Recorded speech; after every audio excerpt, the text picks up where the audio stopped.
Astaghfirullah. Bismillahirrahmanirrahim. Assalamualaikum warahmatullahi wabarakatuh.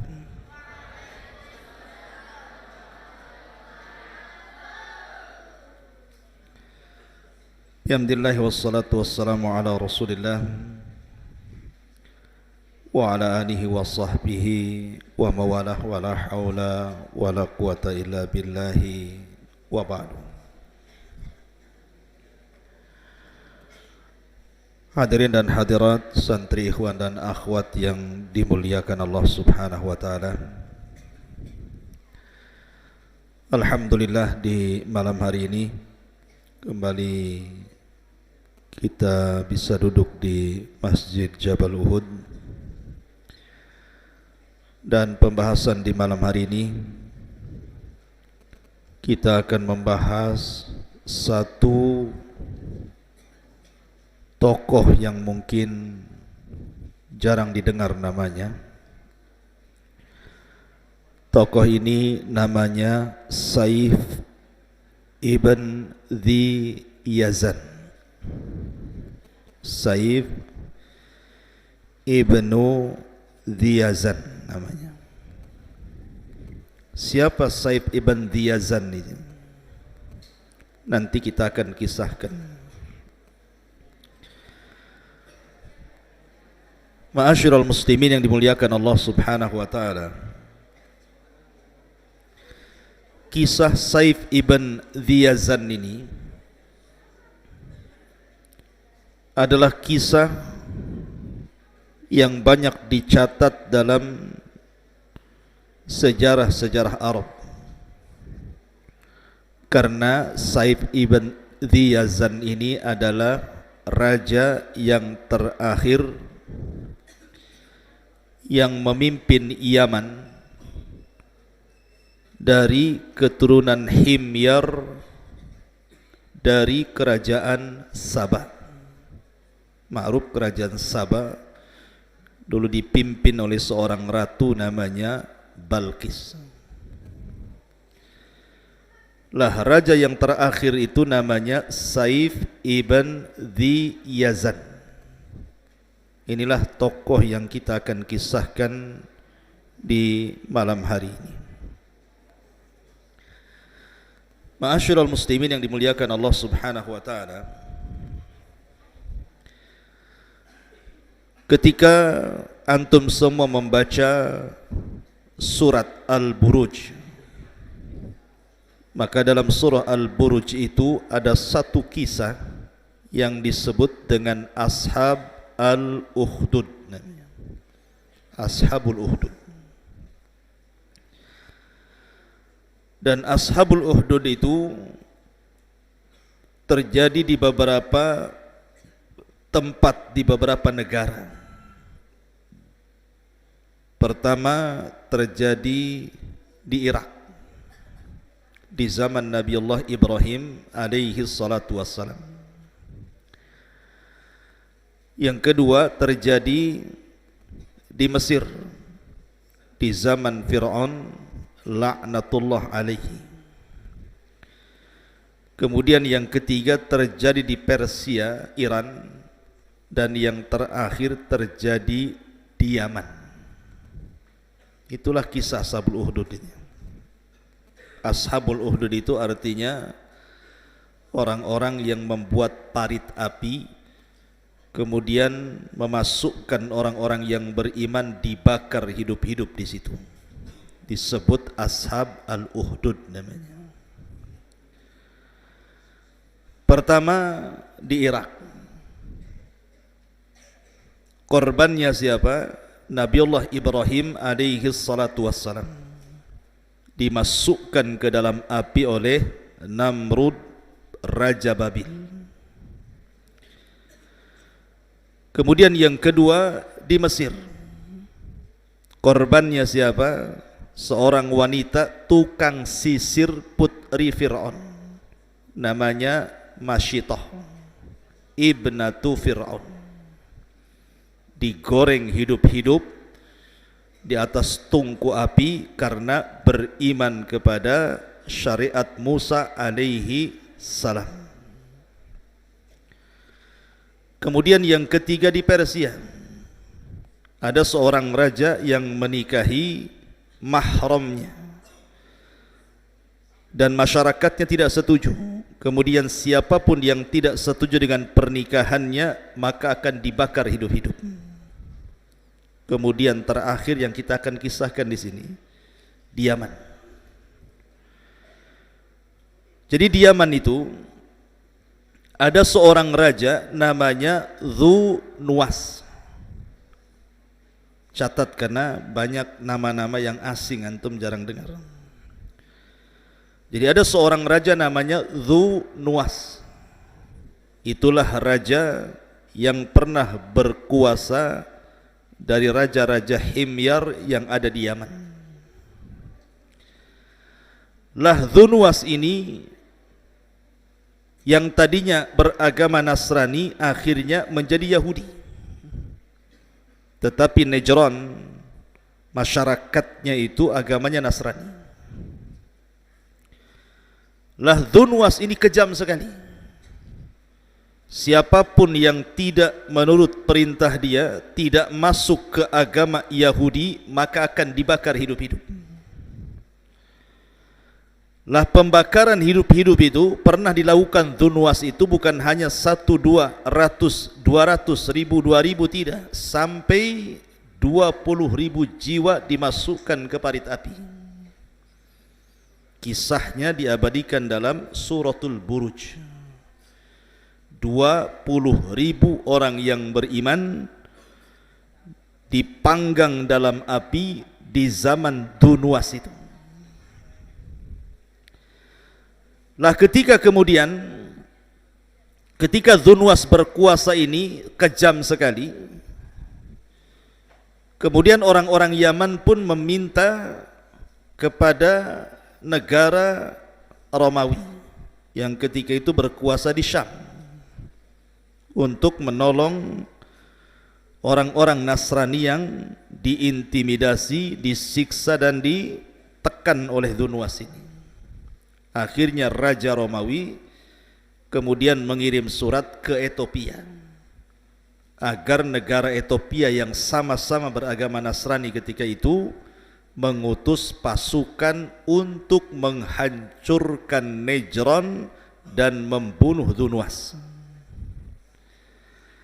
Akhirnya dikirimlah oleh Raja Habasha Ethiopia 2 jenderal kebanggaannya. Pertama Ar-Riyadh dan yang kedua Abroha yang kelak akan menghancurkan Ka'bah itu. Dikirimlah pasukan besar dipimpin 2 jenderal Ar-Riyadh dan juga Abroha berangkat dari Ethiopia menuju Yaman.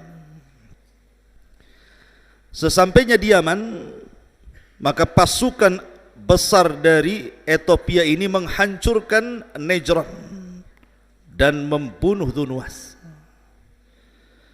Maka berkuasalah ketika itu sebagai pengganti Dhu Nuwas adalah Ar-Riyadh. Tetapi Riyadh kemudian dibunuh oleh Abroha. Maka Abroha lah yang berkuasa di Yaman mengikut hukum Habasyah Ethiopia. Lah pada dasarnya orang-orang Yaman ketika Abroha berkuasa, mereka suka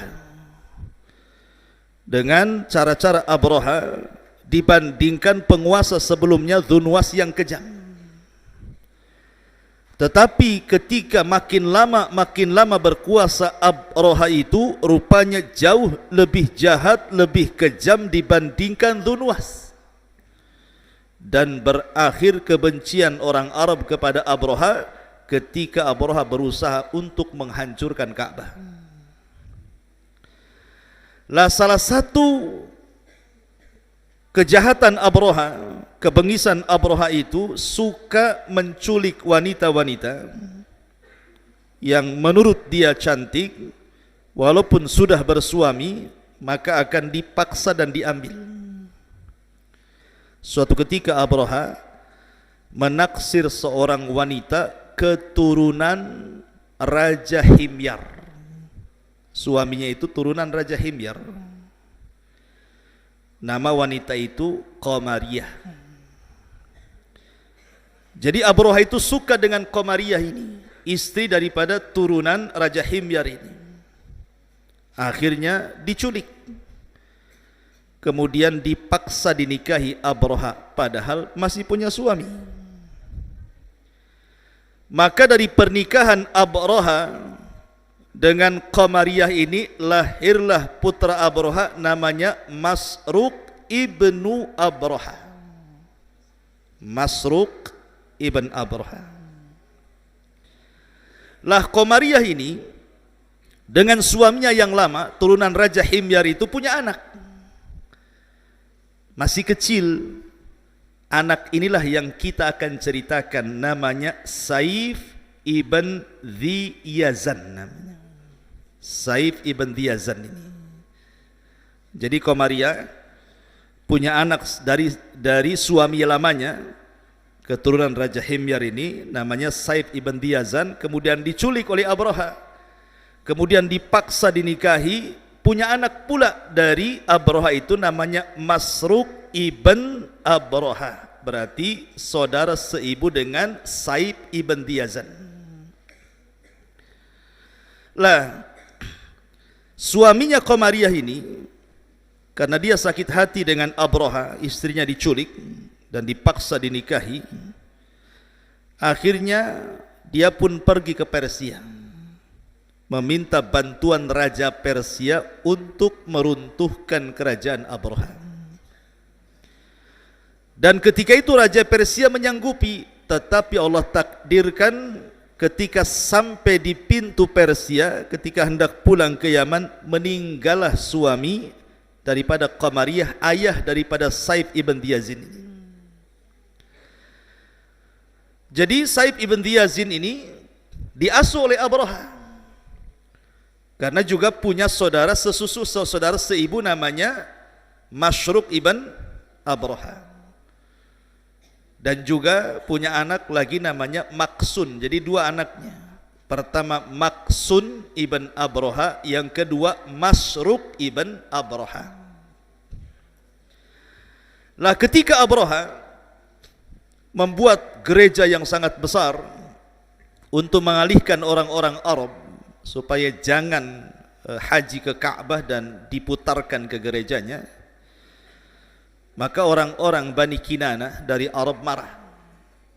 Akhirnya kemudian menghinakan tempat ibadahnya Abraha tersebut. Marahlah Abraha.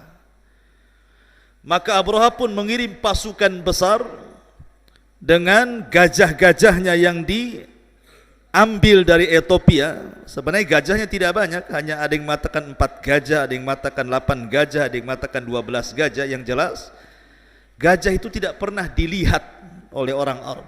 Aneh gitu kan, ngelihat gajah, karena nggak pernah ngelihat gajah masalahnya. Berangkatlah Abraha dengan pasukan dan gajah-gajahnya menuju Mekah. Tetapi Allah Subhanahu wa ta'ala takdirkan Ka'bah tidak bisa dihinakan manusia, karena Ka'bah itu punya Rabb sendiri yang menjaganya. Maka terjadilah peristiwa yang diabadikan dalam Al-Quran. Alam tara kaifa fa'ala rabbuka bi ashabil fil alam yaj'al kaidahum fi tadlil wa arsala alaihim tayran ababil tarmihim bihi jaratin min sijil faja'alahum ka'asfi ma'kul. Turun suratul Fil menceritakan kisah Abraha ini. Singkat cerita, maka Abraha pun diserang oleh burung ababil, sempat diselamatkan dan dibawa ke Son'a, tetapi kemudian usianya tidak lama meninggal. Maka tahta kekuasaan Abraha di Yaman kemudian jatuh ke tangan putranya namanya Maksun ibn Abraha. Tapi Maksun ibn Abraha tidak lama usianya, 2 tahun dia berkuasa, meninggal. Kemudian tahta itu jatuh ke tangan adiknya namanya Masruq ibn Abraha. Masruq ibn Abraha. Lah Masruq ibn Abraha sekali lagi dengan Saif ibn Yazin itu kan satu ibu, beda bapak gitu ya. Sementara Saif ibn Yazin ini dirahasiakan oleh ibunya siapa ayahnya. Jadi dari kecil ini Saif ini disangkanya dia anak Abraha. Jadi ketika sudah sama-sama dewasa, berselisihlah antara Masruq dengan Saif ibn Yazin ini. Tiba-tiba kemudian Masruq mencela Saif dan mencela ayahnya. Jadi Saif ini berpikir, sementara ini dikiranya dia orang Ethiopia, turunan Ethiopia, rupanya bukan. Mengadulah dia kepada ibunya dan bertanya, sebenarnya saya itu anak siapa? Maka ibunya bercerita bahwa kamu itu anak dari seorang raja turunan Himyar ibn Saba yang kekuasaannya direbut oleh Abraha dan ibumu diperbudak oleh dia. Dari situlah Saif dendam dengan orang-orang Ethiopia. Akhirnya kemudian Saif ibn Yazan ini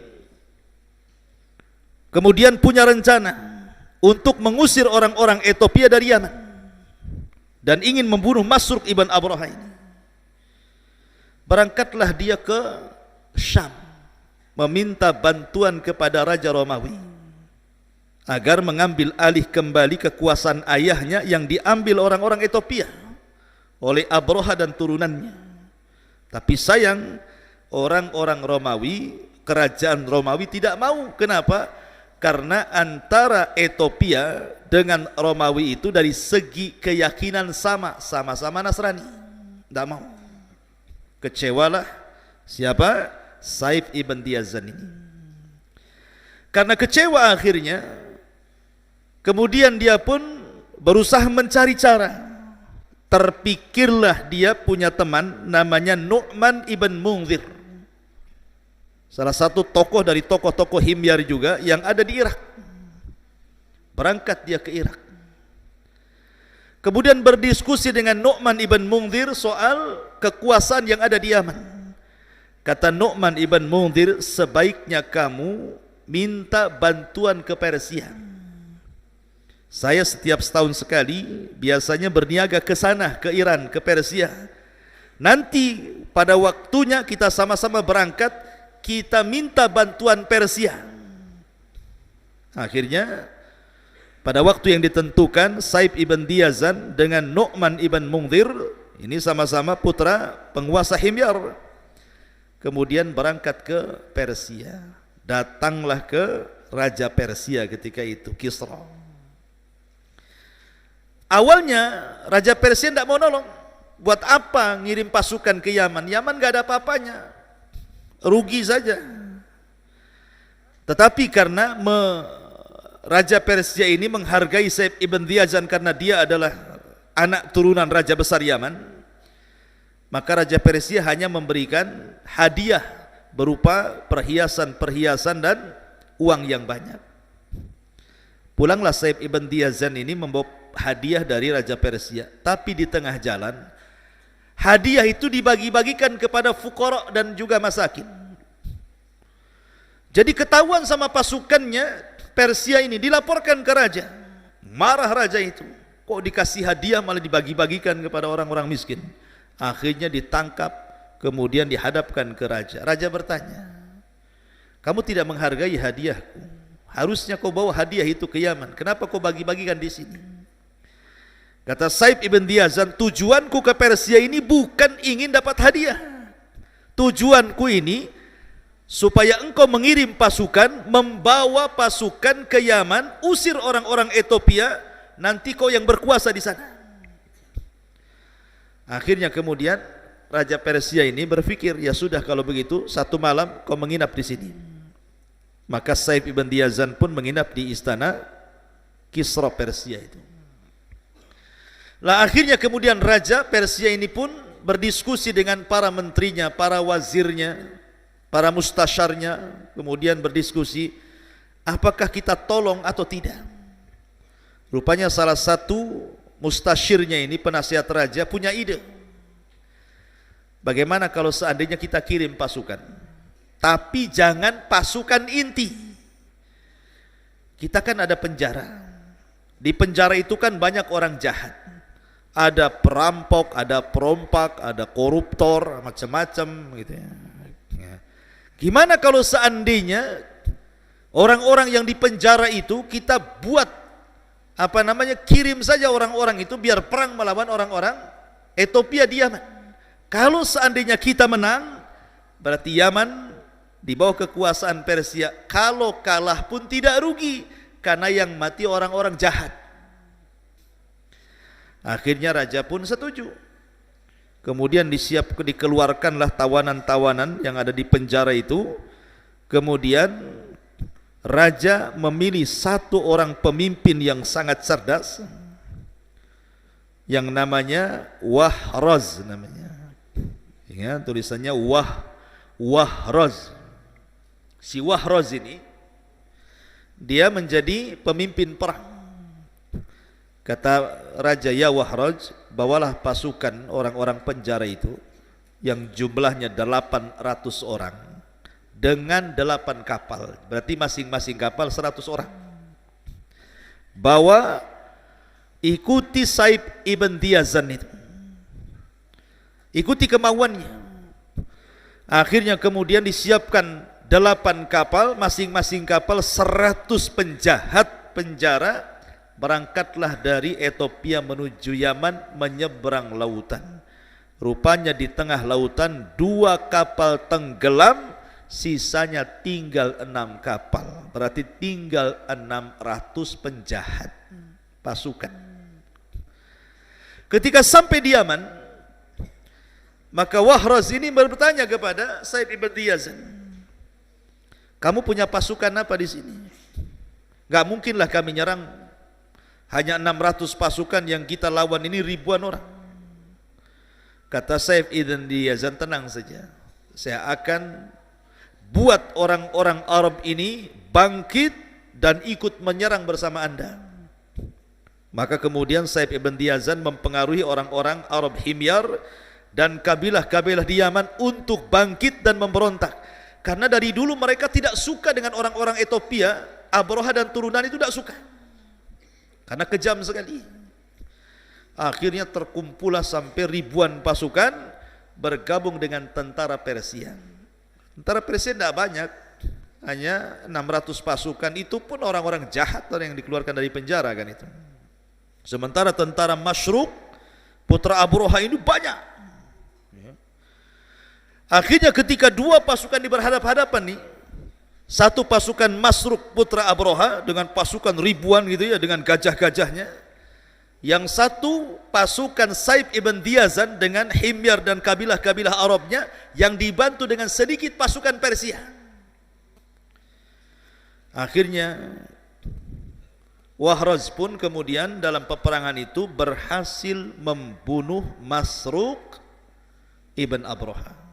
Ketika berhasil membunuh Masruk itulah, maka pasukan tunggang langgang kemudian Saif ibn Diyazan berhasil melumpuhkan orang-orang Ethiopia Yaman, sehingga 2/3 pasukan jadi tawanan dan sepertiganya lari tunggang langgang entah kemana.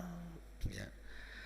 Ma'asyiral muslimin yang dimuliakan Allah Azza wa Jalla, setelah kemudian dimenangkan oleh Saif ibn Diyazin, Masruk sudah meninggal dan orang-orang Habasyah sudah banyak yang ditawan, sebagiannya pulang ke Habasyah dan sebagian lagi bersembunyi.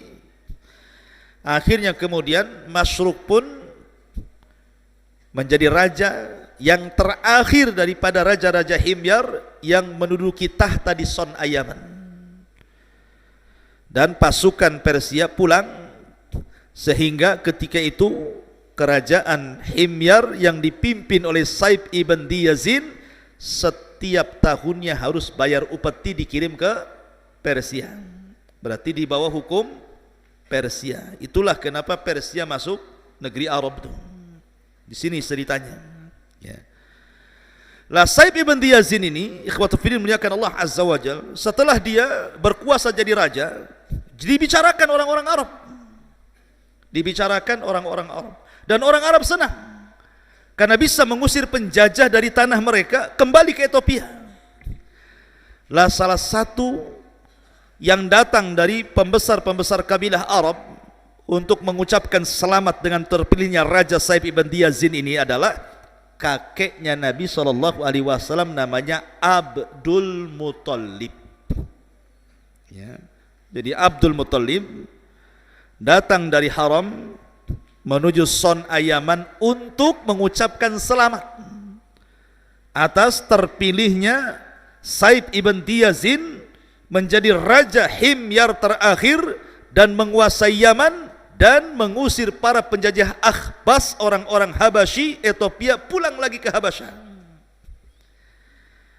Dalam percakapan Abdul Muttalib dengan Saif ibn Diyazin ini, karena Saif ibn Diyazin ini, ikhwan, cerdas orangnya. Dia punya pengetahuan, suka baca. Lah, dia punya ramalan. Jadi suatu ketika dia berjumpa dengan Abdul Muttalib, dia terkesan dengan Abdul Muttalib. Jadi dia pun meminta dengan Abdul Muttalib untuk duduk berdua dan membicarakan empat mata. Maka kemudian Abdul Muttalib pun berdialog dengan Saif ibn Diyazin hanya berdua saja. Kata Saif, ini rahasia, hanya aku yang tahu, katanya. Kemudian kata Saif ibn Diyazin, ya Abdul Muttalib, wahai Abdul Muttalib, sesungguhnya sebentar lagi akan lahir seorang yang akan memimpin Arab. Dia terlahir yatim, namanya Muhammad. Bapaknya meninggal, diasuh kakeknya 2 tahun. Kemudian kakeknya meninggal, akan meninggal dan akan diasuh pamannya. Dan dia akan menguasai bangsa Arab, bahkan menguasai dunia. Dan saya lihat itu ada pada turunanmu, kata Abdul Muttalib. Gak benar ini, katanya. Tetapi Saif ibn Diyazin dengan yakin bahwa itu ada pada turunan Abdul Muttalib. Kemudian Saif ibn Diyazin mengatakan kepada Abdul Muttalib, saya wasiatkan kepadamu, kalau dia sudah lahir, jaga dia, jangan sampai diketahui orang-orang Yahudi. Kalau seandainya orang-orang Yahudi tahu anak ini akan jadi penguasa Arab dan penguasa dunia, pasti mereka akan membunuhnya. Jadi diwanti-wanti sama Saif ibn Diyazin ini Abdul Muttalib ini. Lah, ma'asyiral muslimin yang dimuliakan Allah Azza wa Jalla, Allah takdirkan kemudian Saif ibn Diyazin ini dibunuh secara ightial itu pengecut oleh orang-orang Habasyah yang dendam dengan Saif. Jadi ada beberapa orang yang memang menginginkan membunuh Saif ibn Diyazin ini, dan berhasil. Akhirnya Saif ibn Diyazin pun kemudian meninggal dunia di tangan musuh-musuhnya dari kalangan Ahbas, kalangan orang-orang Habasyah Ethiopia. Akhirnya kemudian tidak ada lagi penerus kerajaan Himyar di Yaman Son'a. Dan ketika itu lahirlah Rasul kita Muhammad sallallahu alaihi wasallam. Dan dakwahnya sampai ke negeri Yaman persis seperti yang diisyaratkan oleh Saif ibn Diyazin. Akhirnya Nabi sallallahu alaihi wasallam menjadi penguasa Arab, menguasai Yathrib, menguasai Mekah, menguasai Madinah, menguasai suku-suku, sampai akhirnya ajarannya sampai ke Yaman, sampai ke Persia, sampai ke Romawi, bahkan sampai ke Jabal Uhud. Ya, sampai ke sini. Ya. Karena kita umat Nabi sallallahu alaihi wasallam. Itulah kisah tentang Saif ibn Diyazan. Mungkin antum baru dengar kisahnya. Ini kisah masyhur. Tetapi di antara kisah Saif ibn Diyazin ini ada kisah khurafatnya. Kalau ini kan kisah yang faktanya yang dicatat oleh ahli sejarah. Ada kisah khurafatnya. Apa kisah khurafatnya?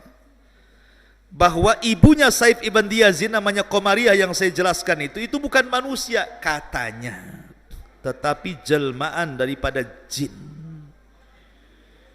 Jadi ibunya itu seorang jin menjelma manusia, kemudian punya anak namanya Saif ibn Diyazin, sehingga Saif ibn Diyazin ini separuh manusia separuh jin katanya. Tetapi ini kan khurafat, kisah khurafat, tidak perlu dibenarkan ya. Yang jelas bahwa kisah Saif ibn Diyazin ini dicatat oleh ahli sejarah sebagai permulaan nubuah kenabian Nabi sallallahu alaihi wasallam, bahwa Saif ibn Diyazin mengisyaratkan akan kenabian Nabi sallallahu alaihi wasallam, bahkan mewanti-wanti Abdul Muthalib untuk menjaga calon nabi ini dan jangan sampai ketahuan orang-orang Yahudi. Itu sebelum wafatnya Saif ibn Diyazan, seorang raja dari raja-raja Himyar yang terakhir menguasai Yaman. Kerajaannya di Son'a Yaman sana. Dari sini secara garis besar khulasahnya berarti pertama, kekuasaan Ethiopia di Yaman itu hanya dikuasai oleh 4 raja. Pertama yang berkuasa Riyadh, kemudian Riyadh mati di tangan Abroha, naiklah Abroha. Kemudian Abroha meninggal karena dikutuk dan diadab oleh Allah dengan burung ababil.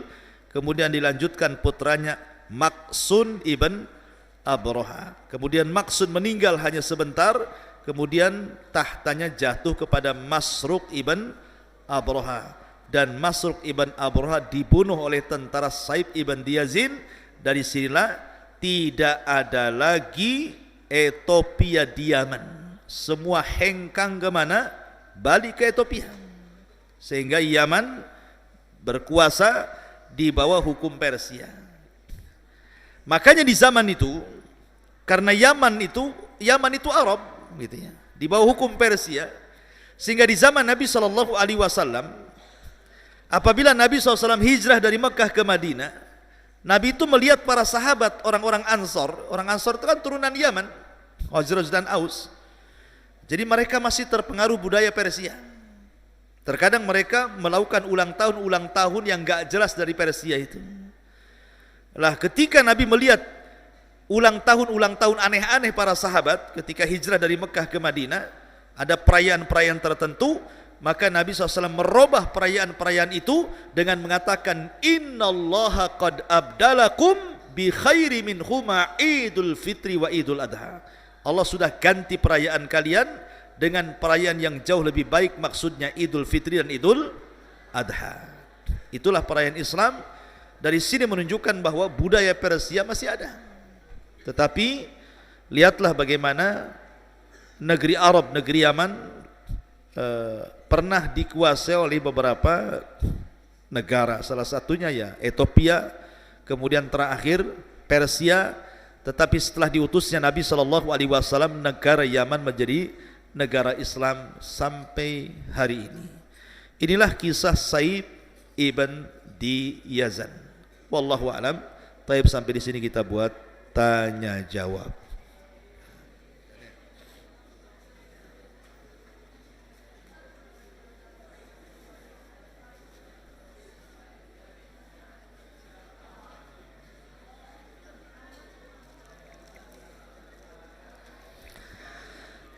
Taib, ikhwan dulu. Perhatikan ikhwan.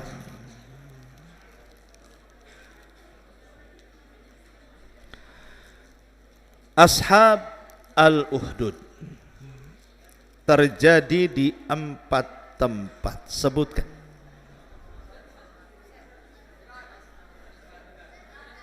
Antum.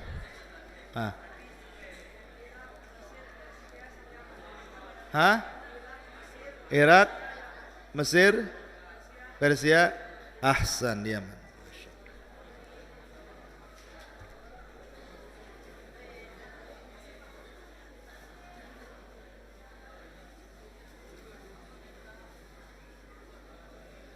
Taib. Tadi 4 tempat. Sekarang sebutkan peristiwanya. 4 tempat itu Ashabul Uhdud ceritanya gimana?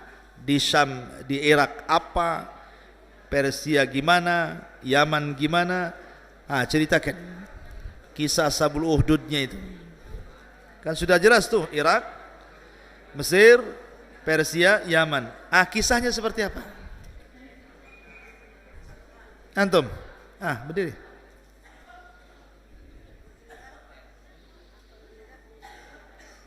Di Irak kok Musa dibakar pula? Mana ada Musa dibakar? Duduk. Cepat. Diam. Di Irak Ibrahim dibakar. Di Mesir? Fir'aun dibakar? Masyitah, taib. Terus di Persia?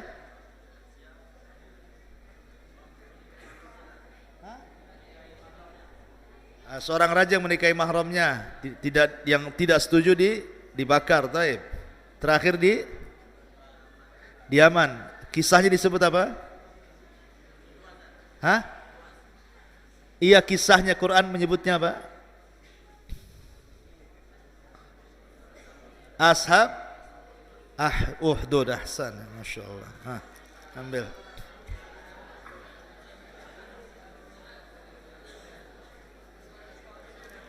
Ambil. Taib. Pertanyaan berikutnya.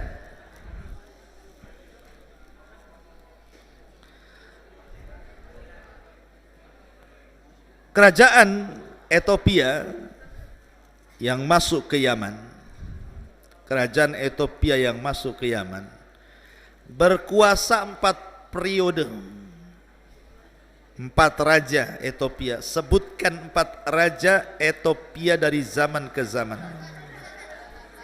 Antum semangat kali.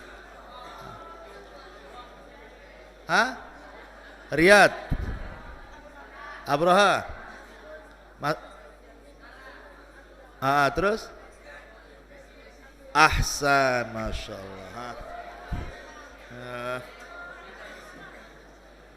Taib.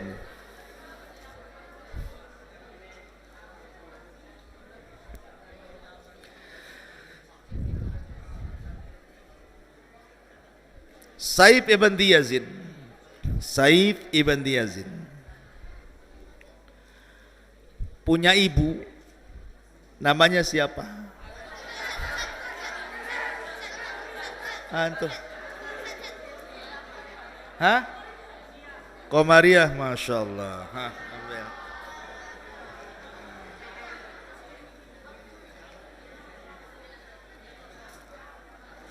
Taib.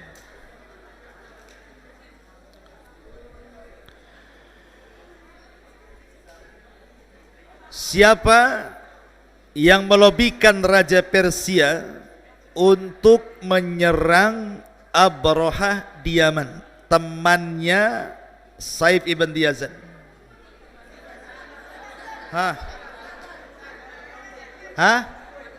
Nu'man ibn Mundhir. Ahsan. Ini.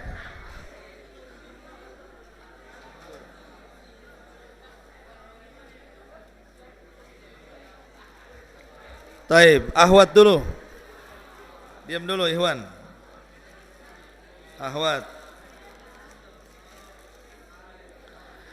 Ahwat dapat voucher.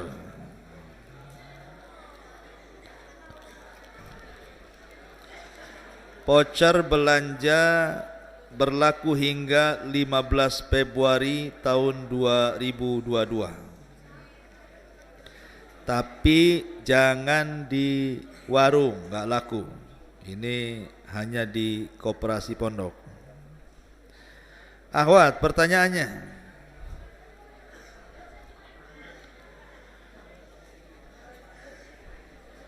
Abrahatul Asram, Abraha al-Asram,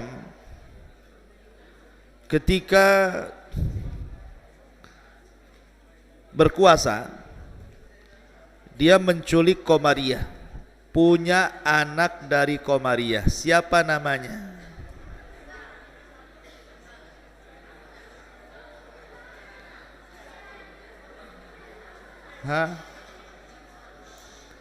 Diam dulu.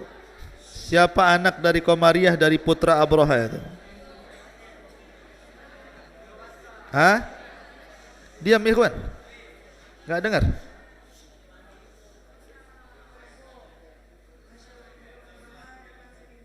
Hah? Ahsan, Masruq ibn Abraha. Terlalu kalau tidak bisa jawab. Taib.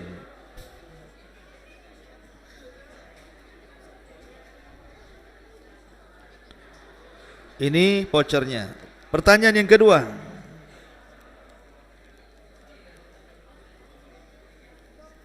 Sama, berlaku hingga 15 Februari 2022.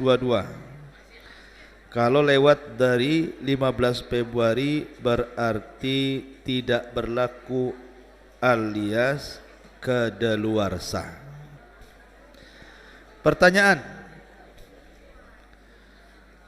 siapa kakek Rasul yang berjumpa dengan Saif ibn Yazan?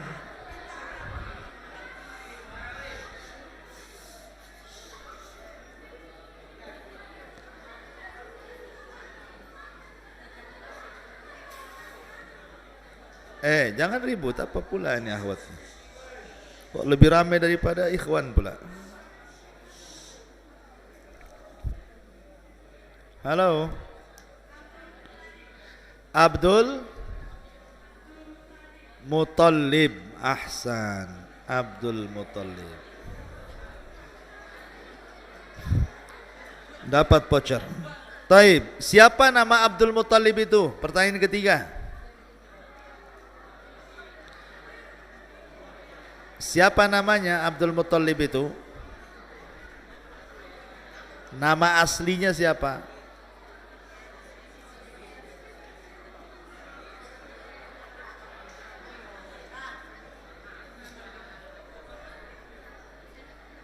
Nggak ada yang tahu. Saya lempar ke Ikhwan.